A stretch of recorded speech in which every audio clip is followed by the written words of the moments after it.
एक मर्तबा हजरत इमाम अली अलैहिस्सलाम मस्जिद कूफा के मिंबर पर खड़े होकर खुतबा दे रहे थे कि खुतबा खत्म होने के बाद एक शख्स खड़ा हुआ और कहने लगा कि ऐ जनाब अली इब्न अबी तालिब, मैं मुल्क शाम से कई महीनों का सफर तय करने के बाद आपके पास यहाँ कूफा में कुछ सवालात करने के लिए आया हूँ, लिहाजा मैं आपसे कुछ सवालात करना चाहता हूँ। तो हजरत इमाम अली अलैहिस्सलाम ने ये फरमाया कि ऐ बंदाए खुदा, यकीनन तुम मुझसे जो भी सवाल करना चाहते हो बेशक वो सवाल करो। तो वो शख्स कहने लगा कि ऐ जनाब अली इब्न अबी तालिब, मेरा पहला सवाल ये है कि आप मुझे ये बताएं कि अल्लाह ने सबसे पहले किस चीज को पैदा किया था।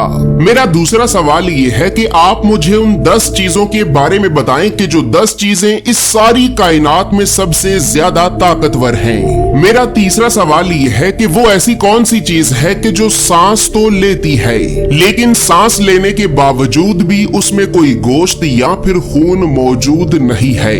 मेरा चौथा सवाल ये है कि अल्लाह ने पहले आसमान को किस चीज से बनाया है। मेरा पांचवा सवाल ये है कि आप मुझे 7 आसमानों के नाम बताएं। मेरा छठा सवाल ये है कि आप मुझे आसमान के दरवाजों के तालों और चाबियों के बारे में बताएं। मेरा 7वां सवाल ये है कि आप मुझे ज़मीन की सबसे बेहतरीन वादी का नाम बताएं। और इसी तरह अब आखिर में मेरा 8वां सवाल ये है कि आप मुझे ज़मीन की सबसे भयानक और बदतरीन वादी के बारे में भी बताएं। दोस्तों, इन सवालों के जवाब आपको बताने से पहले यहाँ पर ये बात याद रहे कि ये जो वाकया मैं आपको सुना रहा हूँ तो ये वाकया आज से 1000 साल से भी पहले लिखी गई अहादीस की 2 मोतबर तरीन किताबें जैसे कि अल हिसाल के बाब नंबर 10 की हदीस नंबर 25 में और उयून अखबार अल रिजा के वॉल्यूम नंबर 1 के बाब नंबर 24 की हदीस नंबर 1 में भी ये वाकया वाज़े तौर पर मौजूद है। इसके अलावा तोहफ अल उकूल और बिहारुल अनवार के volume number 10, volume number 33, volume number 43 और वॉल्यूम नंबर 57 में भी 2 जगहों पर ये वाकया वाज़े तौर पर मौजूद है। तो बस फिर अब हजरत इमाम अली अलैहिस्सलाम ने उस शख्स से ये फरमाया कि ऐ बंदाए खुदा, तुम्हारा पहला सवाल ये है कि अल्लाह ने सबसे पहले किस चीज को पैदा किया था। तो ऐ बंदाए खुदा, जान लो कि अल्लाह ने सबसे पहले नूर को पैदा किया था। तुम्हारा दूसरा सवाल ये है कि वो ऐसी कौन सी 10 चीजें हैं कि जो 10 चीजें इस सारी कायनात में सबसे ज्यादा ताकतवर हैं। तो ऐ बंदाए खुदा, जान लो कि अल्लाह ने इस कायनात में सबसे ज्यादा ताकतवर पत्थर को बनाया है, लेकिन अल्लाह ने पत्थर से भी ज्यादा सख्त लोहे को बनाया है कि जो पत्थर को भी काट देता है। इसी तरह फिर लोहे से ज्यादा सख्त आग है कि जो लोहे को भी पिघला देती है। आग से ज्यादा सख्त पानी है कि जो आग को भी बुझा देता है। पानी से ज्यादा सख्त बादल है कि जो पानी को आसमान पर उठाए फिरता है। बादल से ज्यादा सख्त हवा है कि जो बादलों को आसमान पर चलाए फिरती है। हवा से ज्यादा सख्त हवा का फरिश्ता है कि जो हवाओं को जमीन पर चलाता रहता है। हवाओं के फरिश्ते से ज्यादा सख्त मलकुल मौत है कि जो हवा के फरिश्ते को भी मौत देगा। मलकुल मौत से ज्यादा सख्त खुद मौत है कि जो मलकुल मौत को भी मौत देगी। और फिर मौत से भी ज्यादा सख्त अल्लाह का हुक्म कुन है कि जब अल्लाह किसी काम के करने का हुक्म जारी करता है तो फिर उस काम को होने से कोई रोक नहीं सकता। इसी तरह ऐ बंदाए खुदा, तुम्हारा तीसरा सवाल ये है कि वो ऐसी कौन सी चीज है कि जो सांस तो लेती है लेकिन सांस लेने के बावजूद भी उसमें कोई गोश्त या फिर खून मौजूद नहीं है। तो ऐ बंदाए खुदा, जान लो कि वो चीज के जो सांस तो लेती है लेकिन सांस लेने के बावजूद भी उसमें कोई गोश्त या फिर खून मौजूद नहीं है, तो वो सुबह है। इसी वजह से ही अल्लाह रब्बुल इज्जत अपने कुरान में ये इरशाद फरमाता है कि कसम है रात की कि जब वो जाने लगे और सुबह की कि जब वो सांस लेकर आने लगे। दोस्तों, याद रहे ये चांद, सूरज, सितारे, सयारे, जमीनों, आसमान, सुबह और शाम, ये सब भी अल्लाह की मखलूकात हैं। और इसी वजह से ही अल्लाह रब्बुल इज्जत अपने कुरान में सूरे अल इसरा की आयत नंबर 44 में ये इरशाद फरमाता है कि 7 आसमान और 7 जमीनें अल्लाह की तस्बीह बयान करती हैं और हर वो चीज भी कि जो इन 7 आसमानों और 7 जमीनों में रहती है। और कोई भी चीज ऐसी नहीं है कि जो अल्लाह की तारीफ के साथ उसकी तस्बीह बयान ना करे, लेकिन तुम इनकी तस्बीह को समझते नहीं हो। दोस्तों याद रहे कि कुरान की इस आयत के मुताबिक सातों जमीनों आसमानों में रहने वाली मखलूकात के अलावा खुद सातों जमीनों आसमान भी अल्लाह की तस्बीह बयान करते हैं, लेकिन हम उनकी तस्बीह और तारीफ बयान करने के अंदाज को समझ नहीं सकते।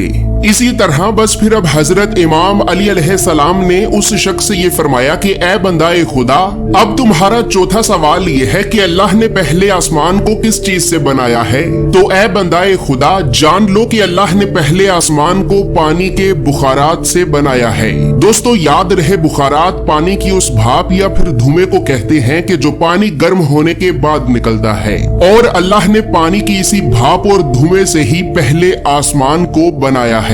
इसी तरह ए बंदाए खुदा, अब तुम्हारा पांचवा सवाल ये है कि तुम्हें 7 आसमानों के नाम बताए जाएं। तो ए बंदाए खुदा, जान लो कि अल्लाह ने पहले आसमान का नाम रफी रखा है और अल्लाह ने इस आसमान को पानी और धुएं से बनाया है। दूसरे आसमान का नाम कैजूम है और इसका रंग तांबे के रंग की तरह का है। तीसरे आसमान का नाम मारूम है और इसका रंग सुर्ख माइल हाकी रंग की तरह का है। चौथे आसमान का नाम अरफालून है और इसका रंग चांदी के रंग की तरह का है। पांचवें आसमान का नाम हैहून है और इसका रंग सोने के रंग की तरह का है। छठे आसमान का नाम अरूस है और इसका रंग सब्ज याकूत के रंग की तरह का है।